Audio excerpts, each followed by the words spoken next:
आज के वीडियो में हम बात करने वाले हैं कि एक हाउसवाइफ बिना किसी इनकम ऑफ सोर्सेज या फिर बिना इनकम टैक्स रिटर्न फाइल किए हुए बैंक से लोन कैसे ले सकती है। क्या उसे को एप्लीकेंट की नीड होगी? अगर को एप्लीकेंट उस लोन का ईएमआई पे कर रहा है तो क्या उसको इंटरेस्ट का डिडक्शंस मिलेगा इनकम टैक्स रिटर्न फाइलिंग में या फिर नहीं मिलेगा? इन सब बातों का जवाब आपको आज इस वीडियो के अंदर डिटेल में मिलने वाला। सबसे पहले हम समझते हैं कि क्या हाउसवाइफ बैंक से लोन ले सकती है। Answer is yes. अगर हाउसवाइफ के पास डायरेक्ट इनकम नहीं है, यानी कि उसके पास में कोई भी इनकम ऑफ सोर्सेज नहीं है, फिर भी एक हाउसवाइफ बैंक से लोन ले सकती है। कौन कौन से लोन ले सकती है sir? Personal loan, gold loan, property loan या फिर self help group, SHG loan और गवर्नमेंट स्कीम के कोई भी लोन होते हैं, वो लोन बैंक से ले सकते हैं। अब उनके लिए डॉक्यूमेंट की नीड क्या है सर? कौन कौन से डॉक्यूमेंट की जरूरत होगी? सबसे पहले लगेगा सर उनको आईडी प्रूफ, आधार कार्ड या पैन कार्ड जो भी उनका है वो आपको यहां पर चाहिए रहेगा। एड्रेस प्रूफ में सर राशन कार्ड और electricity bill and income proof. अब सर बैंक जो भी लोन देती है, अब हाउसवाइफ के नाम से, यानी कि कोई भी ऐसी महिला है जिनकी इनकम ऑफ सोर्सेज नहीं है, तो क्या बैंक उसको लोन देगी? Answer is no. ऐसे केसेस में तो लोन नहीं देगी। क्यों? क्योंकि सर इनकम ऑफ सोर्सेज नहीं है, तो वो लोन कैसे पे करेगी? तो उसके लिए क्या होता है सर, एक को एप्लीकेंट की नीड होती है। को एप्लीकेंट का मतलब होता है कि सर इसके साथ में कोई एक पर्सन जुड़ा हुआ है, चाहे वो उसका हस्बैंड हो सकता है, चाहे उनके फादर या कोई भी पर्सन जो फैमिली मेंबर है वो हो सकता है। तो एक को एप्लीकेंट जो इसके साथ में जुड़ा होता है, उसकी इनकम डिटेल्स चाहिए। यानी कि एक हाउसवाइफ के लिए उनके जो हस्बैंड है उनकी इनकम डिटेल्स यहां पर चाहिए रहती है। तो चाहे वो अगर सैलरी से इनकम कमा रहे हैं तो सैलरी स्लिप, आईटीआर और बैंक स्टेटमेंट की नीड होती है।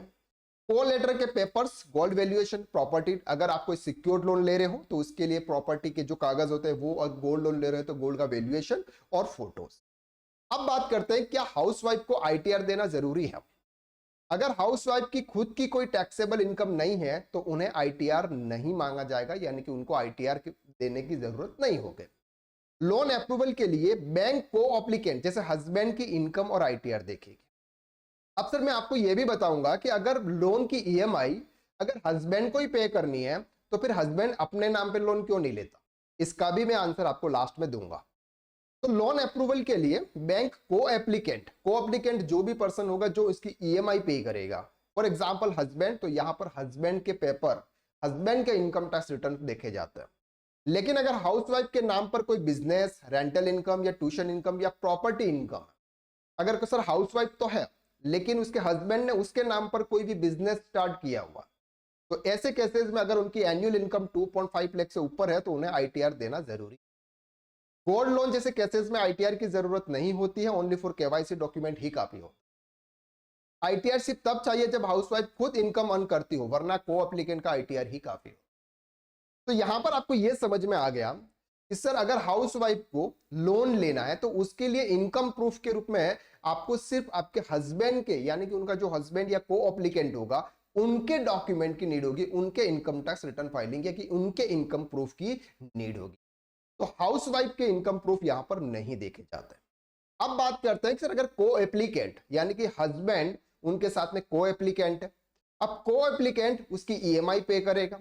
अगर वो उसकी ईएमआई पे करेगा तो उसका जो इंटरेस्ट पे करता है उसका डिडक्शन उनको इनकम टैक्स रिटर्न के अंदर मिलता है, अगर वो ओल्ड टैक्स रिटर्न के थ्रू रिटर्न फाइल कर रहा है, या फिर अगर वो न्यू टैक्स रिटर्न के थ्रू फाइल कर रहे हैं और वो प्रॉपर्टी अगर रेंटेड है तो उनको इंटरेस्ट का डिडक्शन मिलता है। अब ये इंटरेस्ट का डिडक्शन क्या हस्बैंड या फिर जो भी को एप्लीकेंट है, क्या वो उसका डिडक्शन ले पाएगा या नहीं ले पाएगा? तो सब बात करते हैं सर को एप्लीकेंट होना काफी नहीं है। अगर कोई पर्सन को एप्लीकेंट है, फॉर एग्जांपल उन्होंने क्या लिया सर, एक घर लिया। अब वो घर किसके नाम के लिया सर? वाइफ के नाम से लिया, यानी कि रजिस्ट्री किसके नाम से करवाई? वाइफ के नाम से कर। और इसका जो लोन की ईएमआई कौन पे करेगा सर? हस्बैंड पे करेगा, क्योंकि हस्बैंड क्या है सर इसमें? को एप्लीकेंट है। लेकिन उस प्रॉपर्टी में उसकी कोई भी भागीदारी नहीं है, यानी को ऑनर नहीं है वो। को ऑनर और को एप्लीकेंट में फर्क है। को ऑनर का मतलब होता है कि ये जो प्रॉपर्टी है ये दोनों की 50-50% है, और को एप्लीकेंट का मतलब होता है कि सिर्फ वो लोन में भागीदारी दे रहा है कि आपका जो भी लोन है वो लोन मैं पे करूंगा। ऐसा कौन बोलता है? हस्बैंड बोलता है।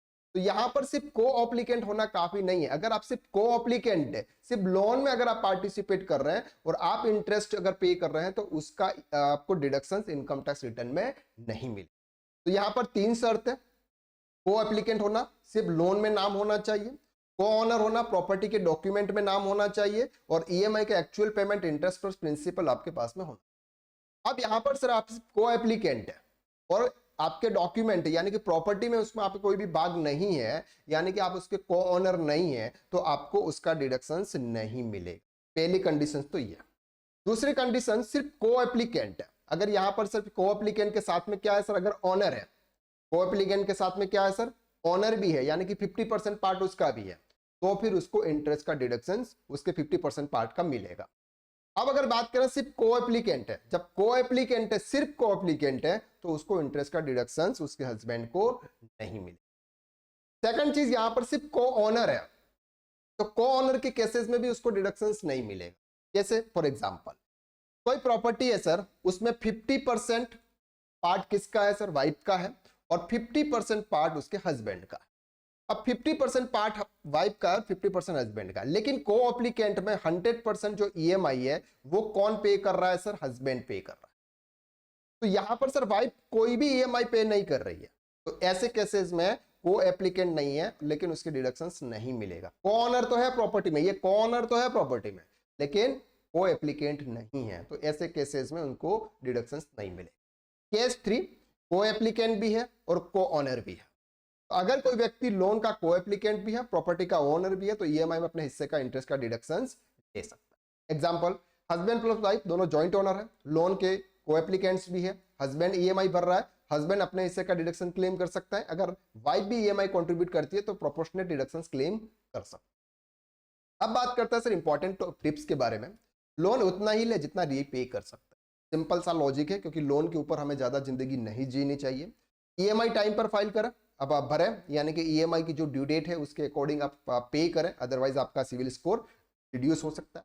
गोल्ड लोन जल्दी मिलता है लेकिन रीपेमेंट डिले ना करें। गोल्ड लोन में सर हमको ज्यादा टाइम नहीं मिलता है, गोल्ड को ले जाओ और लोन लेके आओ, लेकिन उसको रीपे जल्दी करना है। को एप्लीकेंट से पहले फाइनेंशियल प्लानिंग की डिस्कस कर लें। अगर आप एक हाउसवाइफ अगर अपने हस्बैंड के साथ में अगर लोन लेना चाहती है, अपने हस्बैंड को अगर को एप्लीकेंट बनाना चाहती है, तो पहले उसके साथ में डिस्कस कर लें। अगर कोई भी गवर्नमेंट स्कीम है जैसे स्टैंड अप इंडिया मुद्रा में, जरूर चेक कर रहे हैं कि कौन कौन सी स्कीम है। तो आज के वीडियो में हमने देखा कि सर आप एक हाउसवाइफ बिना इनकम टैक्स रिटर्न फाइल किए हुए कैसे लोन ले सकते हैं। अगर आप इनकम टैक्स रिटर्न फाइलिंग या फिर बैलेंस शीट फाइनलाइजेशन सीखना चाहते हैं, हमारे पास में दोनों कोर्सेज है, 499 अगर आप सिर्फ टेली प्राइम सीखना चाहते हैं तो हमारे पास में कोर्स है ओनली 499 रुपीज में, Tally Prime with GST course. या फिर अगर आप अकाउंटिंग एंड टैक्सेशन फील्ड में जीरो से हीरो बनना चाहते हैं तो हमारे पास में कोर्स है बिकम अ टैक्स कंसल्टेंट, जिसके अंदर टोटल 9th मॉड्यूल कवर है और सभी मॉड्यूल बेसिक लेवल से लेकर एडवांस लेवल तक कवर। और अकाउंटिंग एंड टैक्सेशन फील्ड का एक ऐसा कोर्स है जिसमें आपको सभी मॉड्यूल्स मिलते हैं और प्रैक्टिकली सभी मॉड्यूल्स, और अगर live doubt clearing session every day को, यानी कि एवरी डे को आपको लाइव डाउट क्लियरिंग सेशन, तो आज ही ज्वाइन कीजिए। या फिर आप इस कोर्स के बारे में अगर ज्यादा इंक्वायरी करना चाहते हैं तो डिस्क्रिप्शन में तीनों कोर्सेज की आपको लिंक दे रखी है, जाकर आप जरूर चेकआउट करें। तो आज के लिए बस इतना, नेक्स्ट वीडियो में हम फिर मुलाकात करते हैं, तब तक के लिए थैंक यू सो मच। जय श्री राम।